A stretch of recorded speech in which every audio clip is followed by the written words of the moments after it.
Hey there traders, welcome to the Pip Banker Sessions trade summary.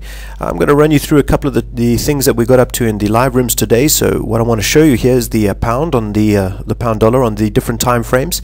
And as you can see, we've had some nice swinging moves to the downside just recently, and today was no exception in that regard. We've had some nice moves to the downside, and we were able to catch a good few pips out of this pair. So let me just show you what we were doing. Now, as we traded up towards the moving average that you see here on the hourly chart, there's the moving average, all right, that lime green line. We saw it trading up towards that level, and it started really interesting us here as it started topping out.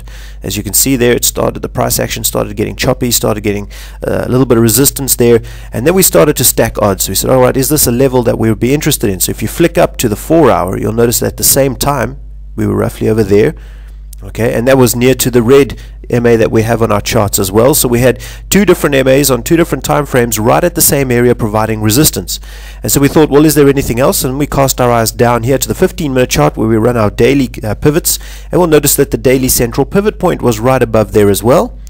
And that daily central pivot point roughly about 10 or 11 pips away from the psych level of 15600 as well. So we had a number of reasons to start thinking that this is a good area to jump in short, and so that's exactly what we did. Jumped in short off that 200 and let it ride down. As you can see here, went very nicely, retested the monthly central pivot. Right, it generally breaks through and likes to retest. It did that and has come down again very nicely. So we were able to take profit off at a very logical place on this trade.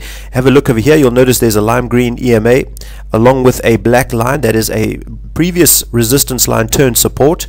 All right, and that also corresponds nicely with the S1 pivot point on the daily chart. So we had a lot of areas here to consider taking profit, and as we came within a few pips of those areas, I let the guys know in the room that I've scaled out of my trade, and so that was the area that we were able to get out of the trade in a very nice little profit there. So we've been doing some pretty decent trades like that on the pound. We had some good trades on the euro and on a couple of the other pairs as well. So it was a very nice trading day in the live rooms today. So if you guys want to see us set these trades up, remember, as I explained in most of the videos, these trades that I'm showing you are not after the fact things. These are things that we call during the room or before the trade even happened, and we set them up and triggered them in the room, told the guys about it beforehand. So you know, if you want to see us doing that in the live room, come and join us in London and New York sessions at fap-tradershaven.com. Love to see you there. Cheers.